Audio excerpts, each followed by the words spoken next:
మైథిలి మాటలకు రాఘవ్ ఏం మాట్లాడలేకపోతాడు. కాని జానకమ్మ ఆవేశంగా అరవబోతూ ఉండగా మైథిలి వెంటనే ఆపేస్తుంది. మీరు కష్టపడి మాట్లాడాల్సిన అవసరం లేదు. సమాధానం అడగకుండా నేనే ఇస్తాను. ఏంటి, మీ బట్టలు వదిలి నావి మాత్రమే ఉతికానా? టీ ముష్టి వాళ్ళకి ఇచ్చినట్టు పక్కన పెట్టానా? నీ ఇల్లు కాదని వాదించానా? ఇవన్నీ తప్పులా? సరే, అవి తప్పులే. మరి ముందు ఇవన్నీ చేసిన మీది తప్పు కాదా? నా దాకా వచ్చేటప్పటికి తప్పు కనిపిస్తుందా?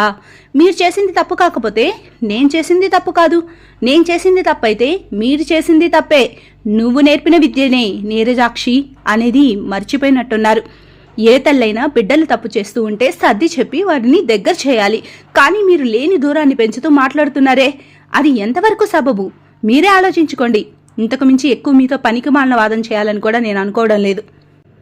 తాను చెప్పాల్సింది చెప్పి మైథిలి తన గదిలోకి వెళ్ళిపోతుంది. ఏం మాట్లాడాలో అర్థం కాక రాఘవ్ కూడా తన గదిలోకి వెళ్ళిపోతాడు. జానకమ్మ కూడా మౌనంగా వెళ్లి నిద్రపోతుంది. తెల్లారుతూనే రాఘవ్ మైథిలి ప్రయాణమే హైదరాబాద్కు బయలుదేరతారు. జానకమ్మ మాత్రం కొడుకుకు వీడ్కోలు పలుకుతూ కోడల్ని ఏమాత్రం పట్టించుకోదు. మైథిలి కూడా మౌనంగా అక్కడి నుంచి బయలుదేరుతుంది. రాఘవ్ మైథిలీలు హైదరాబాద్ చేరుకుంటారు. కొత్త ఇల్లు, కొత్త సంసారం, అత్తారింట్లో జరిగిన పాత గొడవలు, ఈ జరిగినవన్నీ మర్చిపోమని రాఘవ్ మైథిలిని క్షమాపణ కోరుతాడు. మైథిలి, జరిగినవన్నీ మర్చిపో. పెళ్ళైన కొత్తలో ఇవన్నీ మామూలే. పెద్దవాళ్ళు విషయాల్లో అత్యంత సహజం. నువ్వు చెప్పింది కరెక్టే. నీ ప్రశ్నలకు సమాధానం లేకనే నేను నీపై అరిచాను. అది నా తప్పే. అక్కడ జరిగిందంతా బ్రెయిన్లో పెట్టుకుని ఇక్కడుంటే మనం ఇంకా ఎక్కువ ప్రాబ్లంలో పడతాం. ప్లీజ్. నేను ఏది బ్రెయిన్లో పెట్టుకుని ఫార్వర్డ్ అవ్వను రాఘవ్. ఏది కరెక్ట్ అనిపిస్తే అది చెప్తాను. అయినా గొడవని అక్కడితో వదిలేసేస్తాను నేను. నా మైండ్లో ఏం లేదు. నువ్వు కరెక్ట్గా ఉంటే చాలు. మీ అమ్మ చెప్పిన చాదస్తం అంతా ఎక్కించుకొని నన్ను ఇబ్బంది పెట్టకుండా ఉంటే చాలు. నో మైథిలి, అమ్మ ఏదో అంటుంది. పెద్దవాళ్ళు కదా అని తప్పక మనం మౌనంగా ఉంటాం, అంతే. ఇక్కడ నిన్ను ఎవరూ ఇబ్బంది పెట్టరు. నీకు నచ్చినంతసేపు పడుకో, నో ప్రాబ్లం. పని ఉంటే ఎగ్గొట్టి పడుకునే టైప్ నేను కాదులే రాఘవ్. నాకు కూడా వర్క్ ఉంది. నువ్వే కాదు, నేను కూడా రేపటి నుంచి ఆఫీస్కి వెళ్ళాలి. గతంలో నేను పనిచేసిన ఆఫీస్ మేనేజర్తో మాట్లాడాను. నన్ను కంటిన్యూ అవ్వమని చెప్పారు. నువ్వు నన్ను ఉద్యోగం మానేయమని చెప్పినప్పుడు కన్విన్స్ అయి మానేశాను. కానీ మీ అమ్మ మాటలు విన్నాక రేపు పొరపాటున ఏదో జరిగినా నేను దిక్కుమాలిన దానిలాగా రోడ్డును పడలేను. ఆడదానికి తన కాళ్ల మీద తాను నిలబడటం, తన సంపాదన ఎంత ముఖ్యమో మీ అమ్మ మాటల ద్వారా నాకు బాగా అర్థమైంది. మైథిలి, అవన్నీ వదిలే ప్లీజ్. నేనేం పట్టించుకోవడం లేదు, లాగడం లేదు. జస్ట్ ఉన్నది చెప్పానంతే. నా ఉద్యోగం నీకేమైనా ప్రాబ్లం అయితే చెప్పు, దాని గురించి మాట్లాడి తేల్చుకుందాం. No problem. అయినా దానివల్ల మనమే కదా ఫైనాన్షియల్గా సెక్యూర్గా ఉండేది. రాఘవ్ లైన్లో పడ్డాడు. కానీ అది కేవలం తన వైపు తప్పుంది కాబట్టి. అయినా ఎక్కడ మాటలు అక్కడ చెప్పడంలో నేర్పరి కూడా కాబట్టి. ఇప్పుడు ఈ సిచ్యువేషన్లో కూల్గా ఉండాలంటే ఇంతకు మించి వేరే దారి లేదని రాఘవ్ కూడా తెలుసు. మరుసటి రోజు నుంచి రాఘవ్ మైథిలీలు తమ తమ జాబ్స్లో బిజీగా ఉన్నారు. సాయంత్రం ఇంటికి వచ్చాక ఇద్దరు పనులన్నీ షేర్ చేసుకుంటూ ఉన్న కాస్త సమయం కబుర్లతో ఆటపాటలతో సంతోషంగా గడుపుతున్నారు. జానకమ్మ అప్పుడప్పుడు ఫోన్ చేసి రాఘవ్కి ఏదేదో చెప్పే ప్రయత్నాలు చేస్తున్నా రాఘవ్ మాత్రం వాటిని మనసుకెక్కించుకోకుండా జానకమ్మ దగ్గర కొడుతూ ఆ తర్వాత వాటన్నిటిని వదిలేస్తూ మైథిలితో బానే ఉంటున్నాడు. మైథిలికి ఇవన్నీ తెలిసినా చిన్న చిన్న విషయాలే కదా అని తను కూడా అవేమీ పెద్దగా పట్టించుకోవడం లేదు. కానీ ఈసారి అలా కుదరలేదు. అబ్బా, ఏంటమ్మా నీ గోల్? గోల కాదురా, ఉన్నదే చెబుతున్నా. అరే, పెళ్ళయ్య 6 నెలలైంది మీకు. ఇంకా కోడలు నెల తప్పలేదంటే ఎలా ఉంటుంది చెప్పు? అదే నేను అంటున్నా. పెళ్ళై 6 నెలలే కదా అయింది. అప్పుడే ఈ పిల్లల గోల్ ఎందుకు? నీకేం తెలీదు, ఊరుకొర పిచ్చి సన్నాసి. ఇప్పుడు జాగ్రత్త పడకపోతే ముందు ముందు పిల్లలు పుట్టే అవకాశం తగ్గుతుంది. మీరేమన్నా పిల్లలొద్దని మందు మాకు వాడుతున్నారా ఏంటి? అయ్యో, అలాంటిదేమీ లేదమ్మా. జనరల్గానే మైథిలికి ప్రెగ్నెన్సీ రాలేదు. అయినా ఇదేమి పెద్ద సమస్య కాదు. పెళ్ళై ఎక్కువ కాలం కాలేదు కాబట్టి ప్రాబ్లం ఏమీ ఉండదు. అది చెప్పాల్సిందే నువ్వు కాదు, డాక్టర్లు. ఒకసారి నీ పిల్లాన్ని తీసుకెళ్లి డాక్టర్ చేత పరీక్షలు చేపించు. ఆ పిల్లలో ఏ లోపం ఉందో ఏమో. లోపం ఎందుకుంటుంది? అలాంటిదేమీ లేదమ్మా. ఇంకో 6 నెలలు చూద్దాం. ఆ తర్వాత కాకపోతే డాక్టర్లకు చూపిద్దాం. ఇదిగో, ఇలా మాట్లాడొద్దు. పెద్దవాళ్ళు చెప్పేది వినాలి. నువ్వు నీ పిల్లాన్ని తీసుకెళ్లి చూపించు, లేదంటే నేను ఊరుకోను.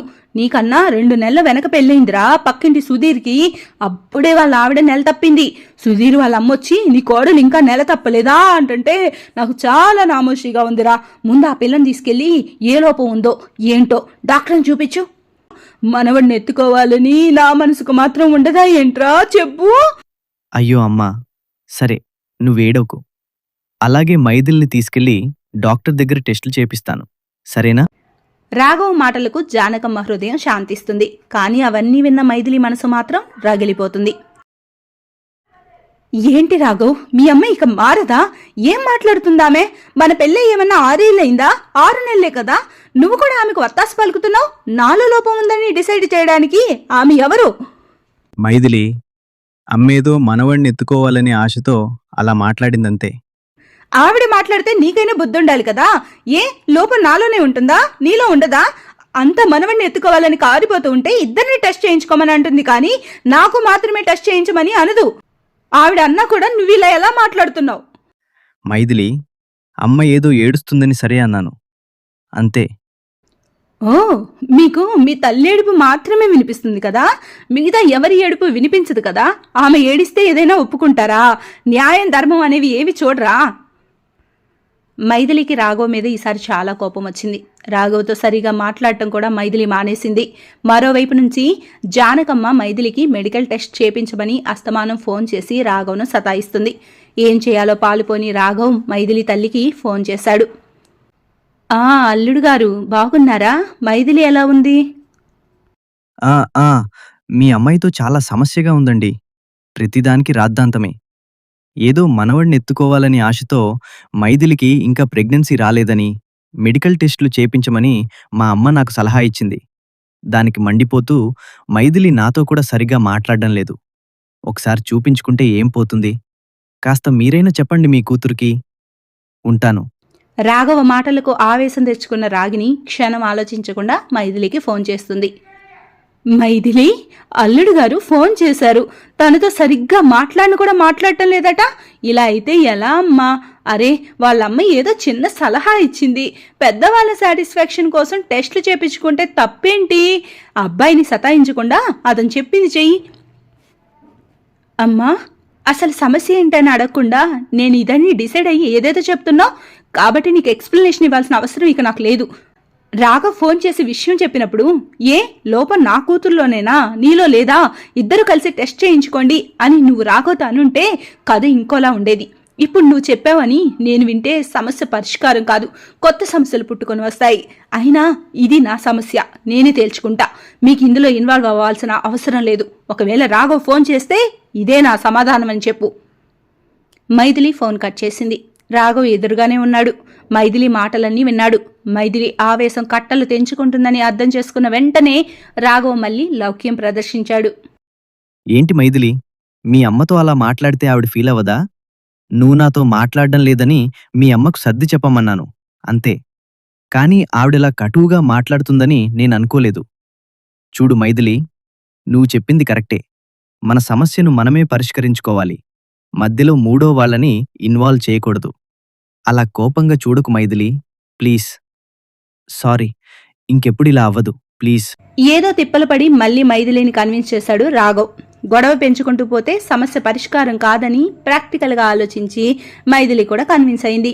మళ్ళీ వాళ్ళ రొటీన్ లైఫ్లో బిజీ అయ్యారు రాఘవ్, మైథిలీలు. అలా కొద్ది రోజులు గడిచాయి. ఒకరోజు మైథిలి కళ్ళు తిరిగి పడిపోవడంతో డాక్టర్ దగ్గరికి తీసుకెళ్లాడు రాఘవ్. కంగ్రాచులేషన్స్, మీరు తండ్రి కాబోతున్నారు. కాకపోతే ఆవిడ చాలా నీరసంగా ఉన్నారు. తనకి బెడ్ రెస్ట్ చాలా అవసరం. కఠినమైన ఫిజికల్ వర్క్ అవి లేకుండా జాగ్రత్తగా ఒక మనిషి ఉండి చూసుకుంటే మంచిది. డాక్టర్ చెప్పిన మాటలతో తండ్రి అవుతున్నాననే ఆనందం రాఘవ్ను నిలవనివ్వలేదు.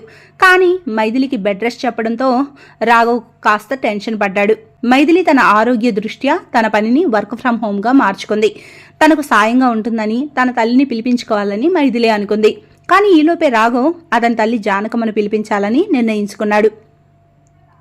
ఏంటి రాఘవ్, కనీసం నాకు ముందు ఒక మాట అయినా చెప్పాలనిపించలేదా? అయినా మీ అమ్మకి నాకు ఒక క్షణం పడదు. ఆవిడతో నేను ఎలా ప్రశాంతంగా ఉండగలను? అయ్యో, ఇప్పుడు అలాంటివేమీ ఉండవు మైథిలి. అప్పుడు వేరు, ఇప్పుడు వేరు.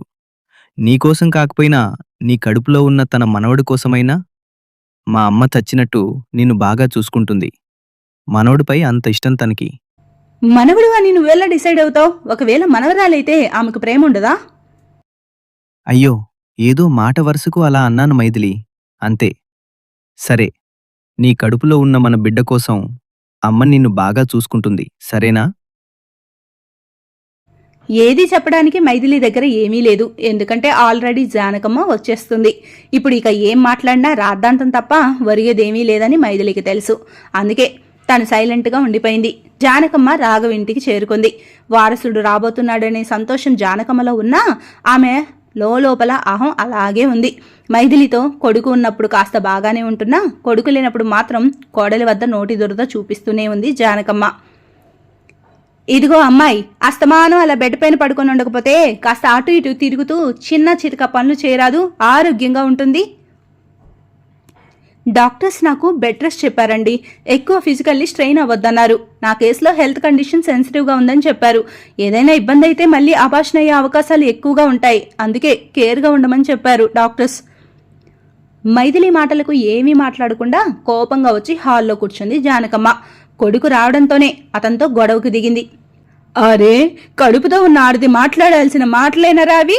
మీ ఆవిడ అనేది ఏంటి అసలు? అభాషణ్ గిభాషణ్ లాంటి అపశకునపు మాటలు మాట్లాడుతుంది. అవ్వా, ఓ పద్ధతి పాడు లేదా పిల్లకి? ఏమైందమ్మా? అసలలా ఎందుకంటుంది తను?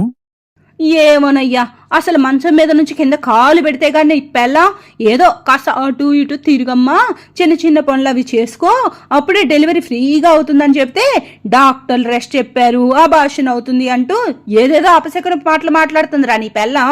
అసలు ఆడదనేది అలా మాట్లాడొచ్చా? అమ్మా, మైథిలి కండిషన్ సెన్సిటివ్గా ఉంది. అందుకే డాక్టర్స్ ఏ పని చేయకుండా ఫిజికల్గా స్ట్రెయిన్ అవ్వకుండా రెస్ట్ తీసుకోమని చెప్పారు.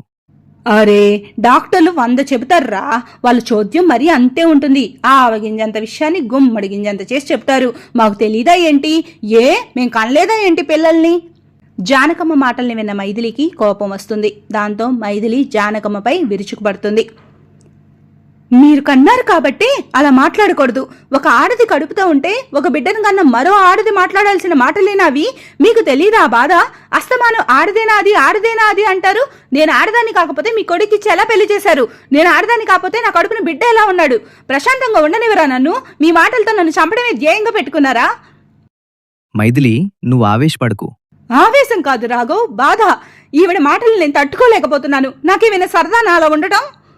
మైథిలి బాధను చూసిన రాఘవ్ ఆమెను సముదాయించి రూంలోకి తీసుకెళ్తాడు. మైథిలి కోసం భోజనం వండి రాఘవనే మైథిలికి తినిపిస్తాడు. జానకమ్మ ఏవో చేసి చేయనట్టు కొన్ని పనులు చేస్తూ ముభావంగా ఉంటుంది. చాలా వరకు రాఘవనే ఇంటి పనులు చేస్తూ మైథిలికి కావాల్సినవి సమకూరుస్తున్నాడు. రాఘవ్ అలా పనులు చేయడం జానకమ్మకు సహించడం లేదు. ఏదో ఒకటి రాఘవన్ అంటూనే ఉంది.